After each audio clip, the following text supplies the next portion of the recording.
Welcome, book nerds. Today I'm interviewing author Alyssa Cole about her contemporary romance series, Reluctant Royals. Stay tuned.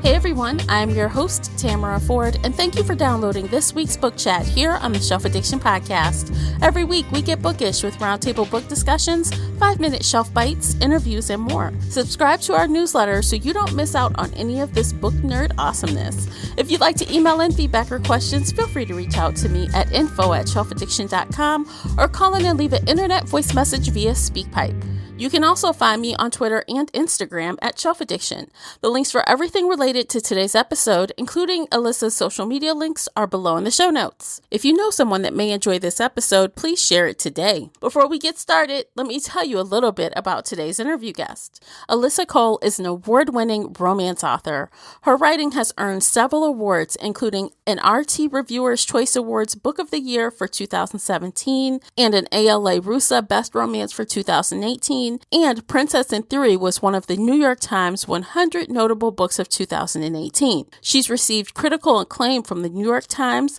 Library Journal, BuzzFeed, Kirkus, Booklist, Jezebel, Vulture, Book Riot, Entertainment Weekly, and more. When she's not working, she can usually be found watching anime with her husband or wrangling their menagerie of animals. Before we jump into this interview, I do want to let you know that the audio will sound a little different than what you normally hear on the podcast. Because Alyssa is on an awesome island, unfortunately, we weren't able to utilize the regular method that I used to record. But we were able to capture this very fun conversation via Skype.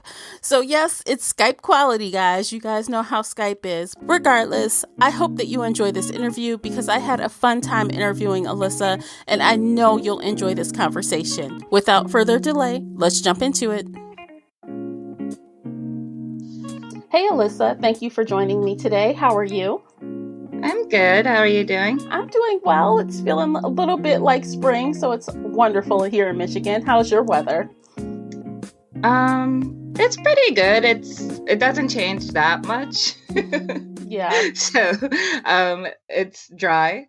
Oh no. Well, dry is good, I guess. Yeah. It's good. Yeah. Well, I don't know if you remember, but I did meet you briefly at the signing at KissCon in Chicago. I do remember, although much of that weekend is a blur, in part because of the Babe wine that they were. No, just because it was, traveling and meeting so many new people. But I do remember meeting you. Yeah, it might have been a little bit of the wine because I drank it too. So I remember the wine was pretty strong. Yes, it comes in. This is not an advertisement for Babe, but that small can really does pack some. Yeah, some punch. Absolutely. Okay, so I am super excited to talk to you about your Reluctant Royal series. But first, let's talk a little bit about you. Are you ready to jump in? Sure. Okay, so share with us what books you're reading right now. I am reading absolutely nothing because I'm on deadline. Oh no, okay. Well, you get a pass then. I can look at what I have just purchased for when I hopefully am able to get back to my books. I'm waiting for my Kindle to open. So at the top, and that's also why I can't remember because my brain is not functioning completely because of deadline. Oh no. Okay. But let's see. So I have He's Not My Boyfriend by Jackie Lau, which is a fake engagement contemporary romance. I have Coffee Boy by Austin Chant, which is another contemporary romance, I believe set at a political campaign or one of the people works. That might not be true. Also, Single as Fuck by Sherelle Green. And Anyone But You by Chelsea Cameron. Those are the things at the top of my TBR right now. Awesome. Have you read any of those authors before? I have. I've read Jackie Lau and Cheryl Green, and I started the first line. I bought Single as Fuck because the first line of the first chapter really made me bust out laughing. Um, Hold on, let me get to it. And then I was like, immediately, I need to buy this book. The first line is from the heroine's perspective, and it's a bit. Are we allowed to like curse or have any Yes, you can kind? curse. It's fine. Well, it's not a curse really, but starlight, star bright, first star I see tonight. I wish I may, I wish I might have this dick inside me tonight. Oh Lord. Okay. Which was so unexpected. I was just like, Yeah. okay, all right. She's going all the way in the first line. Yep. That's a big hook. Gotta admit, it is. Awesome. So do you have like any authors that, when people are like, I want to get into romance, but I haven't really read it. Do you have like any that you just recommend every single time that are just surefire winners for romance readers? I do. For historical, there's of course Beverly Jenkins, Miss Bev, um, but she also writes contemporary, more with her Blessing series. But I usually recommend her for her historicals. Um, for contemporary, usually Rebecca Weatherspoon, Katrina Jackson, who's a relatively new author. It's one of those things because people are always looking for different things, so I kind of try and tailor it to what what to the specific person. But also for historical, Courtney Milan or Piper Huguley. For contemporary, Alicia Rai, or God, why am I blanking on contemporary? Tell us what inspired you to start writing romance. Well, I've always been interested in romance. I didn't really know it was a genre, but I always loved things like movies or books with happy endings ever since I was a kid, fairy tales. And I kind of just over time, as I got older, eventually gravitated to romance novels. As a kid, I read kind of everything, but I was also really into sci-fi and horror. Like Stephen King was my, author hero. Um, but as I got older, it was around college, I guess, when I really got into romance, like just reading genre romance. And then, and also when I have always written to some extent. And in the stories I was writing, there was always a romantic element, and a happy ending, or the people, being together at the end of the story. So I think eventually I just said, hey, and I always wanted to be a writer. And then one day I was like, hey, this is like a whole genre dedicated to the thing that I love and that I've always looked for. And so I started, decided to try to get into writing romance novels. First, to actually get into a writing habit, because I was always it was one of those things I always put off. Like one day I'm going to write a novel, and then I realized why I didn't have to wait, or I shouldn't wait. I should just kind of try it and see what happens. Yeah. So you started with what subgenre? Was it sci-fi? Was romance? Was that your first? It was actually romantic suspense. Okay. It's not. I don't think it's up on on.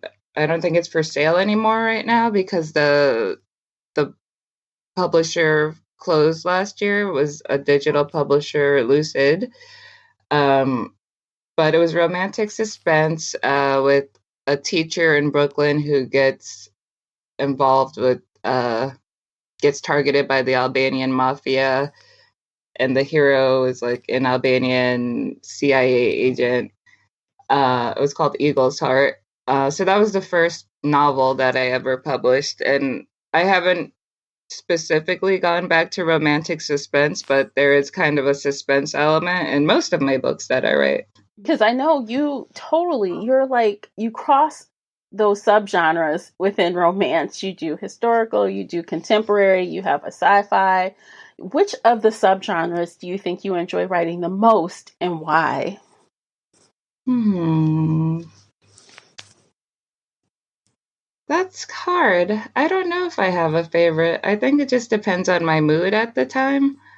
Um, I guess historical is the most difficult, so maybe, but it's also like rewarding in a different way. So I can't say it's not in the favorite. Sci-fi is fun because I get to, make up technology. So, well, at least with the current thing I'm writing. Um, I don't know. It's hard to choose a favorite. I guess it's more like a cycle of what I'm in the mood to write. Hmm. What makes And historical the word? Like, what gives you the most trouble with historical? well, the main thing with historical is, I guess with sci-fi and contemporary even, I'm a little bit more in control of what can happen.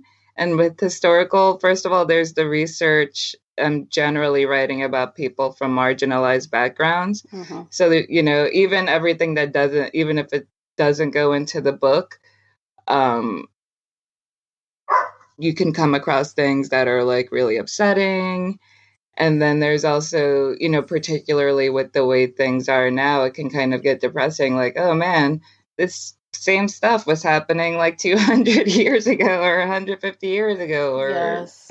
70 years ago, or 30 years ago. So kind of like, you know, seeing that these things, I've talked to someone about this before. I think it was Sarah at Smart Bitches, but there's like this kind of, you know, it feels almost overwhelming. Like, is there anything you can do to stop it? Because these same things happen over and over again. But at the same time, there is also the comfort that usually they are stopped and progress is made. But, so it's like not exactly comfort, but like, I guess there's the idea that, like, well, does it won't necessarily prevail, but at the same time, it's just like, it can be depressing, basically. Yeah, I get that. Totally. But because, like, some there's a kind of more of a, I won't say it's, you can control the outcome, but you can't control the entire world in the same way you do in other subgenres, because like you can't just have incorrect historical information. You Hmm. can choose which part of the world to focus on, and like all of the bad stuff does not have to go into the book at all. But even if while you're writing, even if it doesn't go into the book, while you're researching it, you're made aware of all of the things that could be going bad in the book. Hmm. So yeah, so that's the most difficult one, and why that's also part of why I like writing different things, because sometimes it's, you can have a hard historical and then go to your contemporary or science fiction where you can still tackle things that are important, or maybe not always pleasant, but have a little bit more control about how it turns out. Yeah. Are there any other kind of genres you want to dabble in, like maybe paranormal romance? So, I have been very vocal lately about wanting to do my chicken shifters, which my editor at Avon will not let me do. But, but I am thinking about maybe getting a little chicken shifters novella out there. Um, I've been looking into more. I kind of want to try a little bit of everything, Mhm. like maybe thrillers, maybe uh, I don't know, a little bit of anything that you can add romance to. Yeah, that's awesome. I mean, I appreciate an author that can write across like different types of subgenres because that just makes more variety for us, the readers, and we love that. That's good to hear. Like at the beginning, it was a little I mean, no one like tried to stop me or anything, but there's, I worried about not having different pen names for each subgenre, but I just am not organized enough for that. So I was like, hopefully people don't mind. But so far, no one has seemed to mind, so that's good. Well, I wanted to also be sure to ask you about traditional publishing versus self-pub, because from what I understand, you do both. Is that right? I do. I haven't. Oh yeah, I did do a self-pub anthology with Courtney Milan and Rose Lerner in 2017. Wow, that was long. That feels like so long ago. But yeah, I do both. Although I haven't really had time for any self-published stuff lately. I do plan on doing it again in the future because, for chicken shifters and things that are not appreciated. But, oh gosh. But but I know your fans will read it anyway. They will read it. They will love it. I have a few paranormal ideas, not just chicken shifters. Okay. But I have I don't know, it's interesting, of course, with self-publishing, there's more control. And also, when I was first starting out, the things I was self-publishing were my historical romances. And that was because to me, it didn't really seem like there was a path to publication for what I was writing, which was not like Regency Dukes, white Regency Dukes. So it seemed kind of like if I want this to happen, I need to do it myself. And I wasn't by myself. My first few historicals were in anthologies that I collaborated on with other romance authors like Lena Hart, Piper Hughley, Kiana Alexander, Kate McMurray, and Stacey Agdern. So it was kind of this thing of like, okay, finding people who have similar interests and who want to, write these stories and get them out there. And then eventually, I was able to, after I had written An Extraordinary Union, I was able to, it was Essie Soga at Kensington, pick that up. And so I was actually able to have a book that I actually thought would never be traditionally published, but I decided to give it a try. And luckily for me, it worked out. That's awesome that you kind of are able to dabble in both and have a taste of both. So it's not, just again, variety, and you can do what you want when you self-pub. So you have like the good of both sides. So that's awesome. Yeah. And it's also, I find it helpful too, because I really try to think critically about things from the publisher perspective, even when I'm doing traditional stuff. So like, luckily I didn't have like Kensington, the cover artist, Chris Noble, was so amazing. At Avon, they were amazing too. And they also were really receptive to my initial ideas for the cover concepts, which is something that, not everyone is that lucky. I've heard some horror stories of covers gone wrong. So I've been generally lucky with my traditional publishers, in that they've, mostly respected my feedback or any ideas that I have, and that we've been able to talk about things. So yeah. Were you able to say, okay, for this cover, I need a woman that looks like this and a man that looks like that, and then they find it, or like that, or something else? Yeah, and I mean, in general, publishers ask authors for information, like, what do the hero and heroine look like? But the fun thing with Avon was that I had started to buy these like African print dresses from this retailer on Etsy, and I was like, if you're going to do photo shoots, would you be interested in just using these dresses? Because I think they kind of get the point across without, in a subtle way, and they're also just pretty. And they were like, yeah. And so that was that. Because, I really love your covers, especially the series we're talking about today, the Reluctant Royal series. It's so colorful and pretty, and I love seeing so many different skin tones on the covers. It's just awesome. It has been cool. And I have my friends who help me, like my friend Bree Bridges, who is like color master, who was very instrumental in the idea of like the blue, the color pop background. And then so it's like fun to like get these ideas and then see what Avon does with them, or did with them. And so that was fun, and it turned out really well.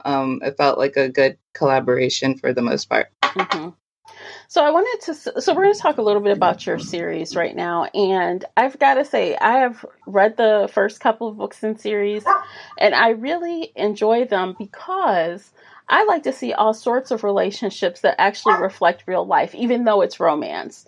And I know it's a balance. So how do you go about keeping things real and yet making sure the romance still seems possible and believable? It's a lot of editing. And I think part of it is just trying to really envision my characters. And I don't do character sheets, just that doesn't work for me. But trying to envision what it is about these two people, like what it is that makes them work together. Why is it that these two people, all the people in this world I'm creating, are coming together? And why is their story interesting? And a lot of that is, I feel like there are so many, I don't want to call it mundane, but there's like the great like epicness of romance, and then the thing holding it together is all the small real things that kind of pull people together. So I kind of try to balance like normal stuff, normal realistic stuff, and also like a prince showing up and moving in renting the apartment next door. So that kind of thing. Who can't cook. So funny. So, I always ask this when I talk romance on the podcast, and I know this is subjective, but in your opinion, what is the heat level of this series? And I mean, like, 1 being Christian fiction, which we know this is not, and 10 being like, okay, this is full-blown erotica almost. Where do you think, in your opinion, these books kind of lie? I'm going to say a 6 or 7. It depends. I mean, the sex scenes are detailed. And, there are subtle things in there that kind of, I guess, add some spice. But it's not like, I wouldn't say it's like full erotic romance, although that line is kind of blurred now. Because after 50 Shades of Grey, erotic romance kind of just became in the wider romance world, became seen as like only BDSM romance. So it is a little hard to measure. But I have had someone tweet me that she almost had a car accident while listening to the sex scene on audio and driving. So luckily she did not. I was very glad that it was an almost situation, but I was also like, oh, okay. Lord. Well, some of them are a little spicy, but I just turned the volume down, dude. Just turn it down. It's fine. Take deep breaths. It's okay. No. Oh. Well, I'm glad she's okay, though. Yes, me too. I was like, first of all, glad you're okay. Yeah. Second of all, thank you. Wow. Okay, so let's talk a little bit about the heroines that you write in this series. I always love a strong alpha female, of course, with flaws, and a leading guy that can keep up. So what do you keep in mind when creating your heroines and their heroes as well, keeping that balance? So with the heroes, generally, I never really write heroes that like eventually fall in love with the heroine. They generally from the beginning are like, all right. Even if they are denying it, they generally are into it from the beginning and a lost, down for the count from the beginning. Um with the heroines, I really wanted to show like a wide variety of characters and a wide variety of personalities and the different strengths that each character has, that each heroine has, and the way that strength can manifest differently. And I also try to be like really careful, since I generally am writing Black heroines, to not like, because I feel like there's so much of like the strong Black woman stereotype that like in real life can really have negative effects on us. Yes. So I do try to show that like even when they are really strong, or even if they are really strong about something, that they're not like invulnerable. Yes. That they have feelings, and that they have that I try to make them completely fleshed out human beings, and also give them guys who are into them and supportive, and attracted especially to their particular kind of strength, and how that complements the hero or heroine's or other heroines personality. It's like almost sad for me to think that we have to be so cognizant of making sure that the Black heroines specifically are so well-rounded and balanced, so people don't think, oh, another angry Black woman. Like, that kind of makes me sad, like, really? That's us in real life. I mean, I am generally angry. So Oh no. I'm like the Incredible Hulk, but I mean, not in like hulking out on people, but as in always being low-key angry about something because of the world we live in. But I try to make my characters not me.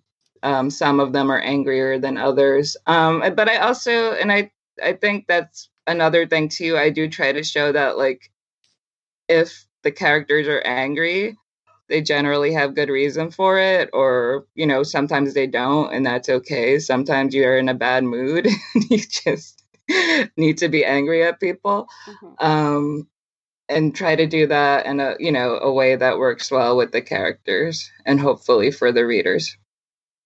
Do you have a favorite heroine from this series that you've written thus far? It's hard. Every time I write a book, that's the favorite heroine. Every time I'm done with the book. I guess right now it would be Nia from A Prince on Paper, who is like actually like, I guess, a very soft heroine. Comparatively, like she was kind of raised in a way where she was always taught to doubt herself and that she was weak, told that she was weak and she couldn't really do anything on her own. So kind of it was, nice to write her story and see her coming into her own and like creating this journey where she's finding herself and also finding love at the same time. And her hero, who is like a playboy prince, but also in the book, Portia, who's the heroine from A Duke by Default, refers to him as a fuckboy with a heart of gold. So he's basically, he puts on this pretense of, not really caring about anything when his actual problem is that he cares about everything too much. And he doesn't want to, and of course, Nia, when he falls for Nia, he doesn't want to get involved in that.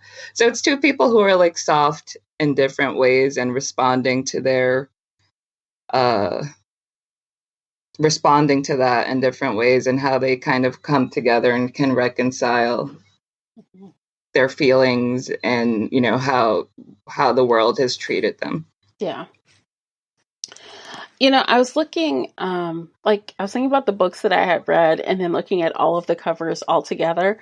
And, I mentioned before all the different color skin on the covers, and it's just amazing to me. And I think it's like phenomenal that you literally have written 5 books with all types of couples. And that is like life. Like, a Black couple, a lesbian couple, several types of interracial couples. I'm like, look at the Asian guy. He hot. He's fine. So Yeah, Gus. It's for favorite heroes. People really loved Gus, who's the hero from Can't Escape Love. So it's been fun. I mean, each hero has their own group of people who are into them, and each heroine too. But it's really fun getting to write all different kinds of people getting together. One thing I always say is like, it's not like I have a checklist that I'm going through, but where I grew up in New York, and in Jersey City was, super diverse. I think it was, I'm not sure if it still is, the most diverse place and, culturally diverse place in the United States, because there were people from so many different countries. And I think that has affected how I write romance. It's strange for me to think of any kind of homogenous place, because I just didn't grow up. I mean, not strange, but I feel like I grew up with so many different kinds of people that it was normal it's just normal to me. That's like my background, and that's what I think of when I'm coming up with couples who would complement each other. Okay. Yes, they look great. They all look cute to me on the cover. I'm like, they're so attractive, all of them. They're so nice looking. So Prince on Paper is the most recent release in this series. So those that are new to this series, can they start there, or should they go back and start with book 1?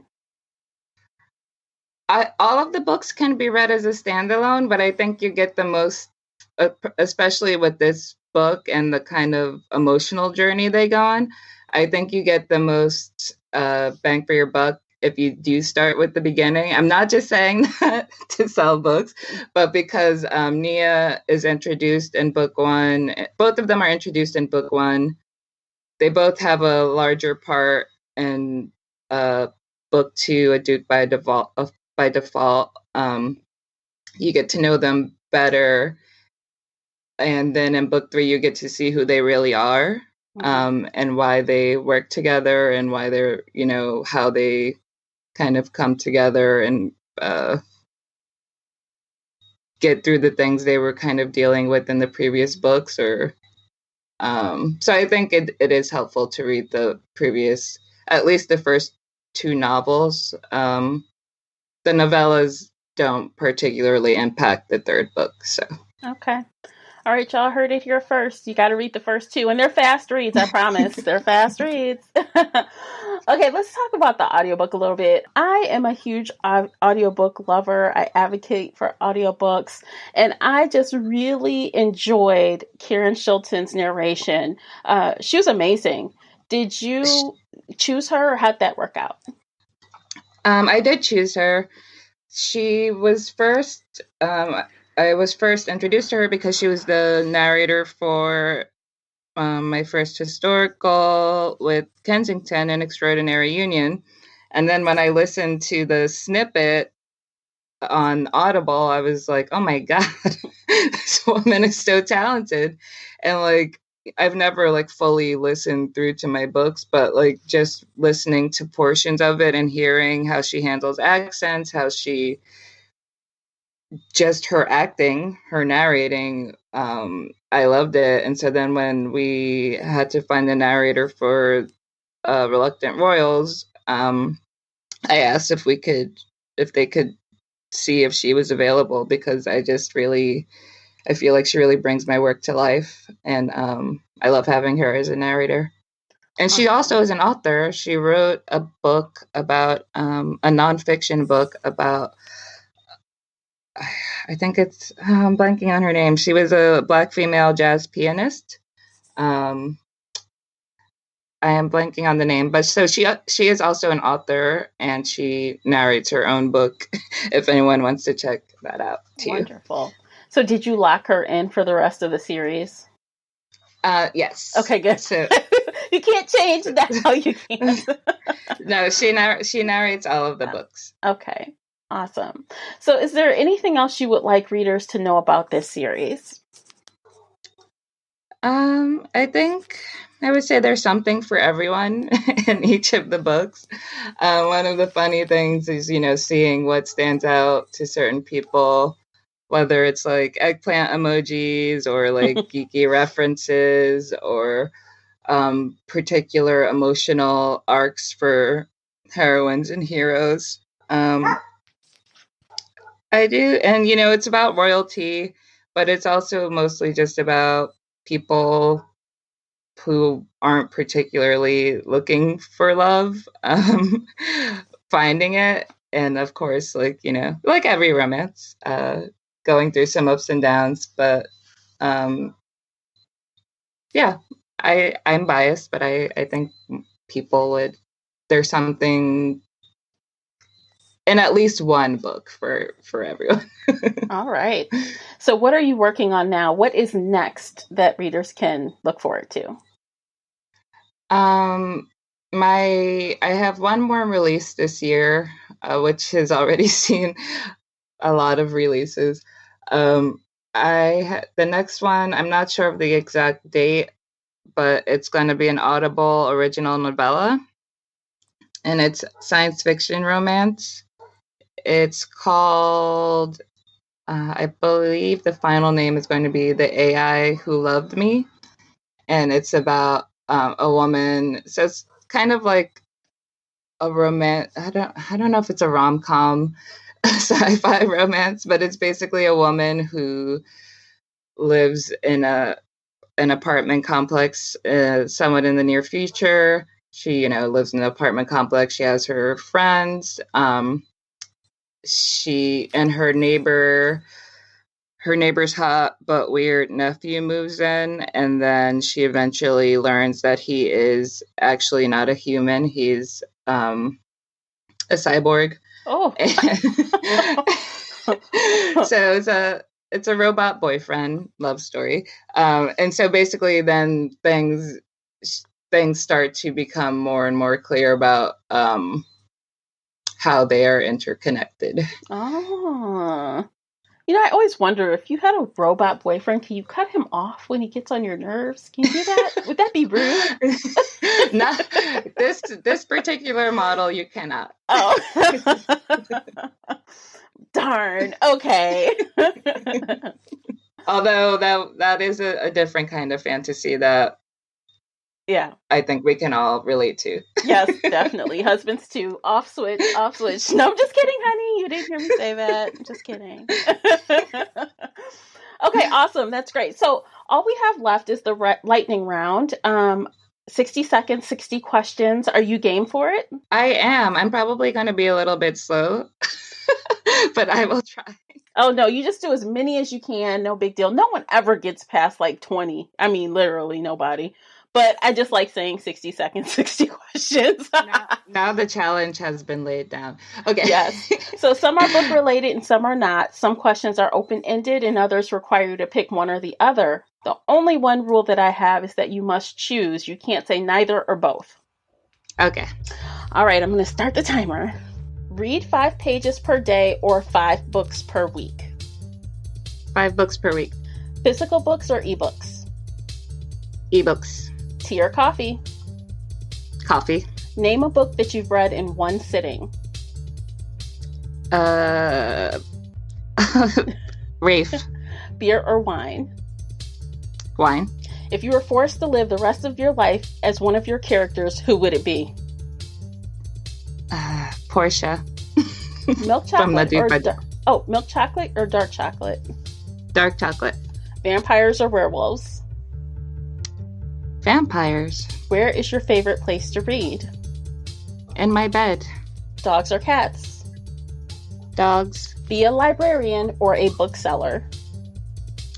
A bookseller. Early bird or night owl? Night owl. Favorite mixed alcoholic drink? Jameson and ginger ale. Okay, so we're just over a minute. Done. You got 13 questions answered. That's pretty good. That is good. Yeah. I am sad that I didn't beat the person with 20, but I'm just going to have to live with that. Maybe I'll come back some other time just to like... That author was like trying it. He said, I think he was trying to go and smash every record. I'm like, oh my goodness. Okay. That's great. Fun stuff. Okay, well, thank you so much for doing that. It was really fun. Thank you. Yes, it was so much fun. Thanks for having me. Absolutely. Do you have any last tidbits before we sign off? Yes, a lot of people have asked if there will be any more Reluctant Royals books. There won't be, but there will be a spinoff called The Runaway Royals, because they're like extremely reluctant royals, I guess.